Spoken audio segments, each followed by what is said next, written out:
Hey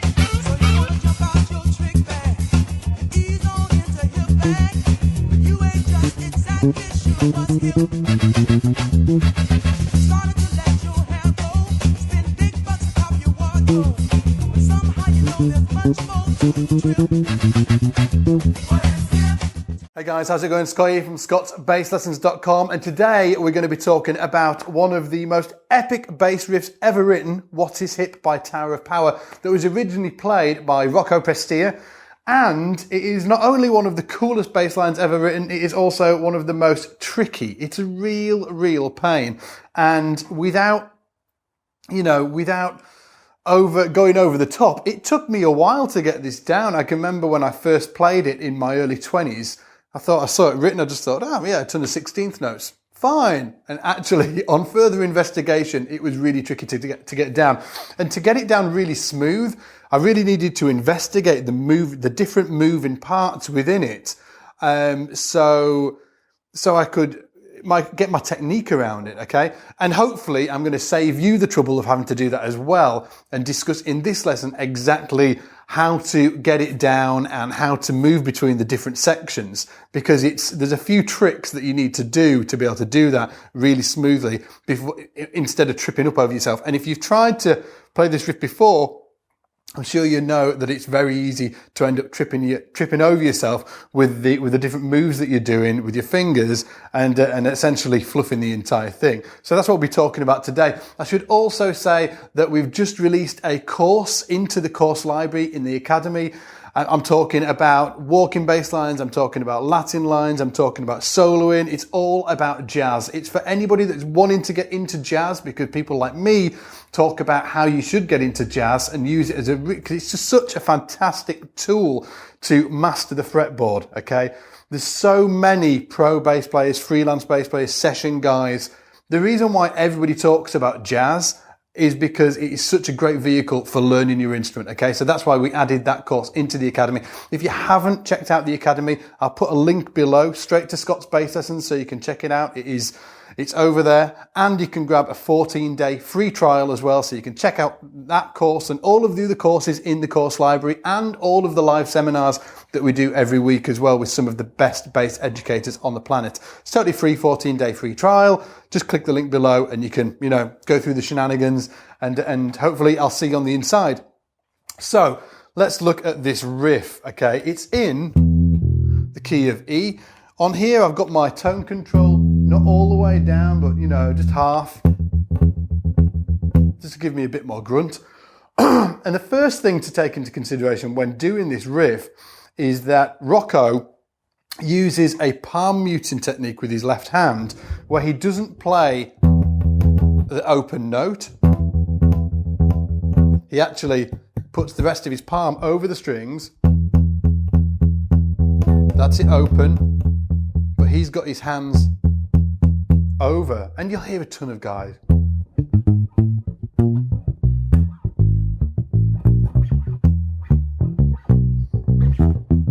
using that technique, right? But I think, to be honest with you, the first guy I saw using it was Rocco, and talking to other guys like Danny Mo Morris on Berkeley, I think that he saw Rocco doing it, and I think that's how he adopted it, or at least he was doing it, and then when he saw Rocco doing it, he was like, that guy too. So it's a really popular technique, and it just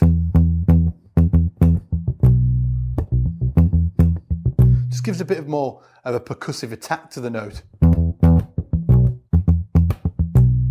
Just sounds really rude. Really rude? Can I even use that word? I'm nearly 40. It sounds really rude, guys. I don't know where that slipped in. Maybe on like a 70s film I was watching. That sounds quite, not that type of 70s film. It's put me off. Anyway, so the first thing is to get that down, right? So that's the open. So you just want to lay the rest of your hands over there so you get that. And the next thing is just to get the actual 16th thing down, because the riff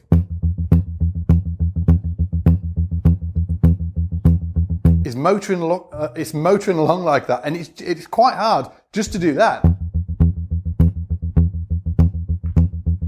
without the rest of it.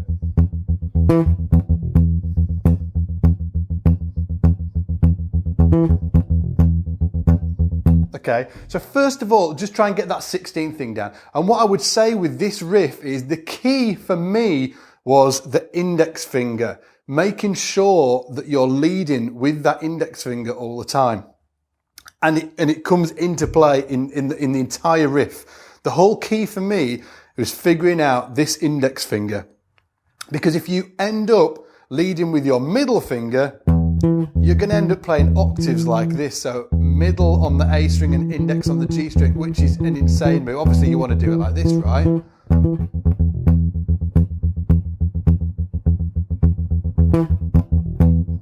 You don't want to be doing this, middle finger on the A string and index on the G string, because it's just crazy to be able to do that.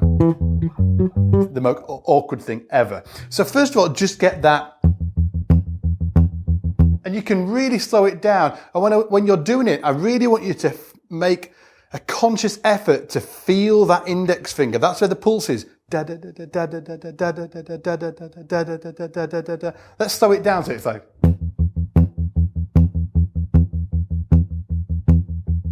I'm really feeling that pulse with my index finger, and I'm kind of just digging in that tiny little bit more with my index finger every downbeat. 1 E and a 2 E and a 3 E and a 4 E and a 1 E and a 2 E and a 3 E and a 4 E. Okay, get used to that first. Get used to leading with that index finger and just feeling what it feels like, just being a little bit more heavy on that index finger on the 1, 2 and the 3 and the 4. 1 E and a 2 E and a 3 E and a 4 E and a 1 E and a 2 E.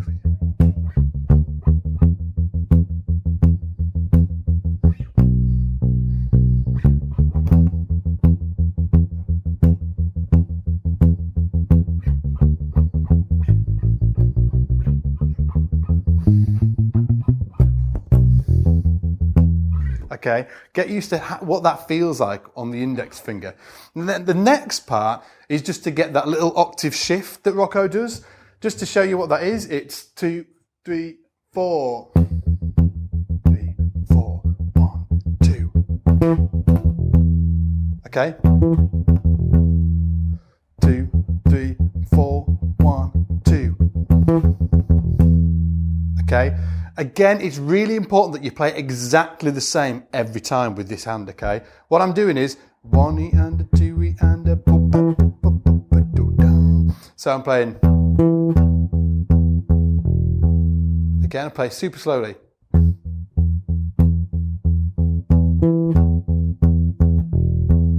Even slower.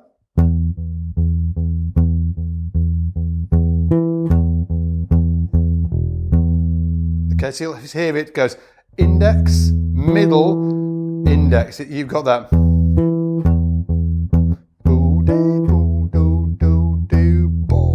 Then this note here happens with the middle finger. And then the index. Again, let's just play that over and over, that one piece.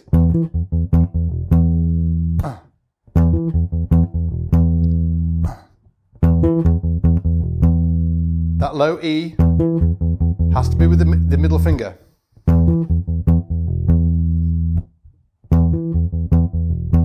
Really slow.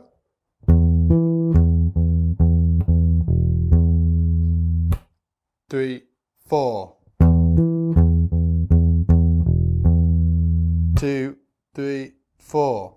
Okay? Now here's the key bit, right? After you play that last E, that boo-dee-doo-doo-doo-dee-doo-doo, you've got to play the next one with the middle finger and not the index. It's going to feel really natural to do this. This is the wrong way to do it.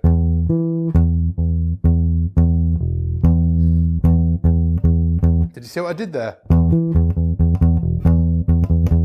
I'm playing do-dee-doo-doo-doo-doo-doo, index, middle, index. If you do that, when it gets back into the riff,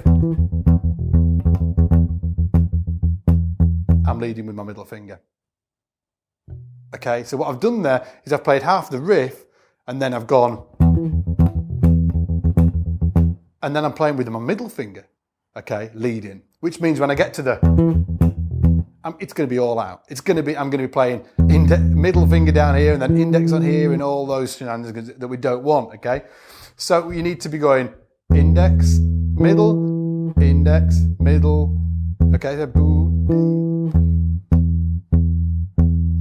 middle, index. That gets you back on top with the index lead in. 2, 3, 4.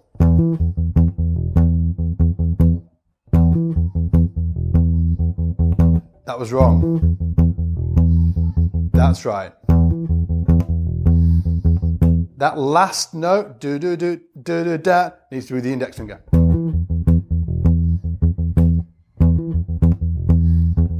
Ah.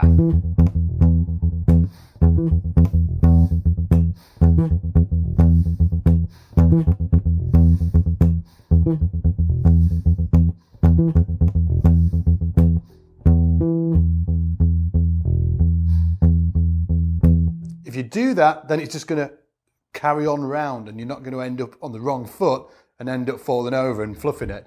So again, let's do this. 1, 2, 3, 4.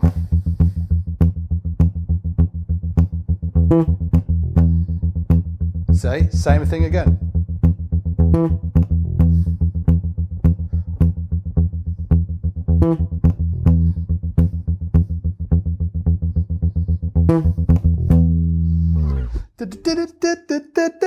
What a great horn section. Anyway, so that's half the riff, okay? Once you've got that down, then it's time to look at the next bit, okay? Which is the...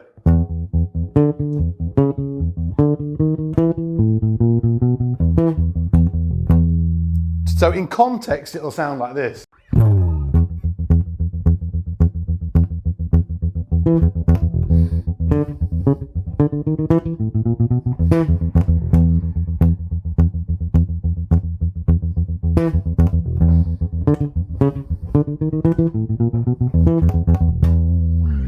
Okay, so it's real tricky, and there's a few things. There's this. That's tricky in itself. But here on the left hand, he does something really cool. He plays this.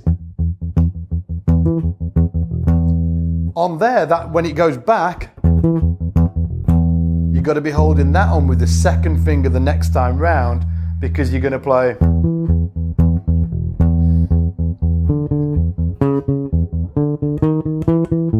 See this? So we're doing this here, the flat 7 to the 6.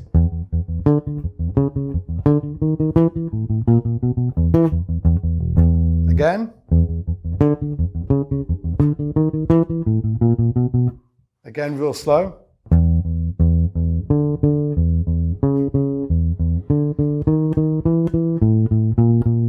So here we just go D to the D sharp, to the E, to the A, to the A sharp, to the B.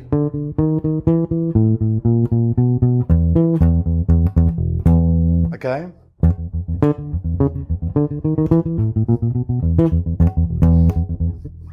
And to be honest with you, I did that over and over again. So I'd do it really slow.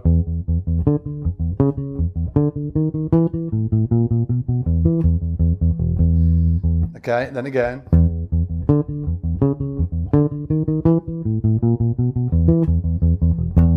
And again, I'll be always swapping that first and the second finger. You've got to get used to that swap, because it's just, for me, it was really tricky. So again, here's the riff really slow.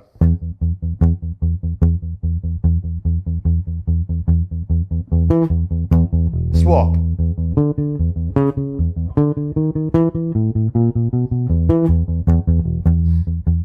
Remember to lead with that first finger, yeah? Index.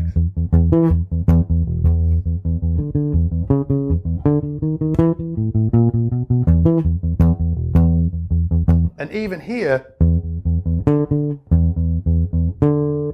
I'm leading with my index. Index, index, index, okay?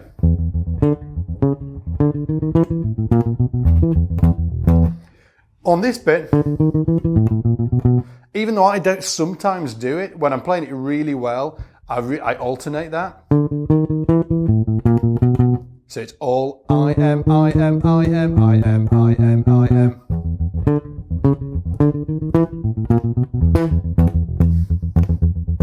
What a riff.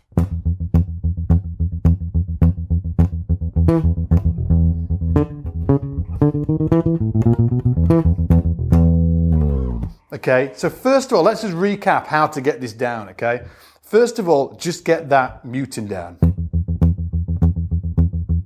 Then you want to be playing the 16ths, but really feeling that downbeat, okay? Because that's what it's that's gonna give it that foundation. It just want to be.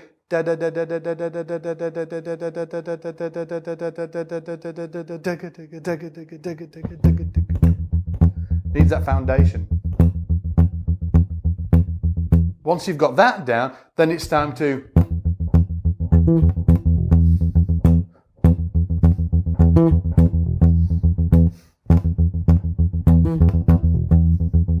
mess around with that, okay? That section where you're playing. Then, once you've got that bit down, which is the whole intro of the tune, right?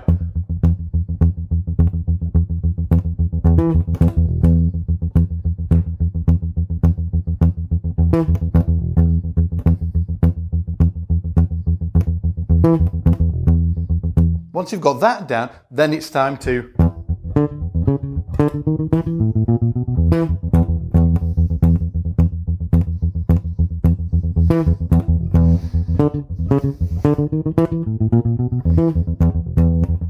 oh, great tune.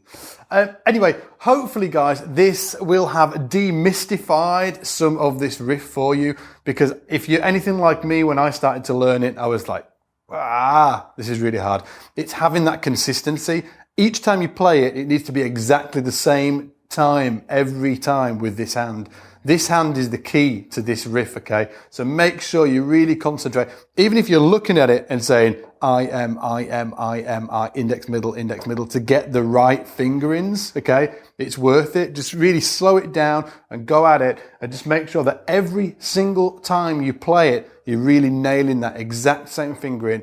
And for me, leading with the index finger, that was the key, because it put me on the right foot. So when I was going for those octaves and the little chromatic lines, I was leading with the right finger. Otherwise, if you're playing the 16ths, leading with the middle finger, you're going to be, for me, I was just falling all over the place and it just sounded too fluffy. And if there's anything about this line that I know is absolutely true, it needs to be nailed to the wall. It needs to be super tight and super clean, just like Rocco played it. And if anybody wants to check out something absolutely insane, check out Rocco playing it live in the 70s. There's some clips on YouTube, and literally it's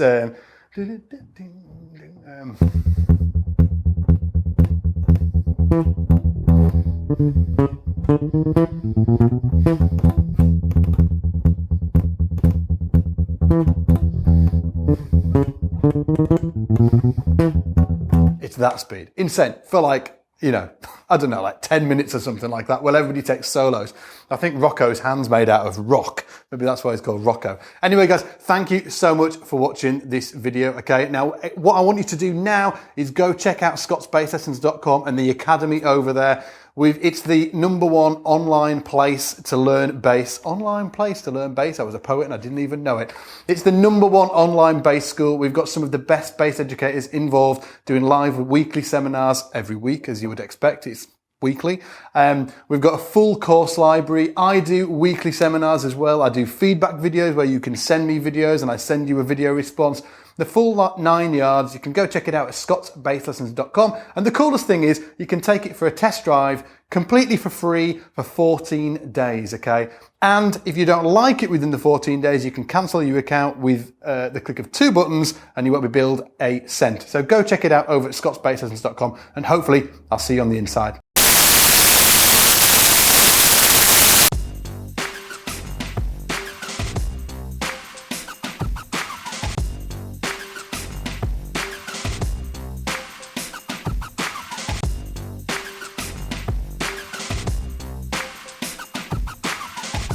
The 2015 Kickstarter challenge.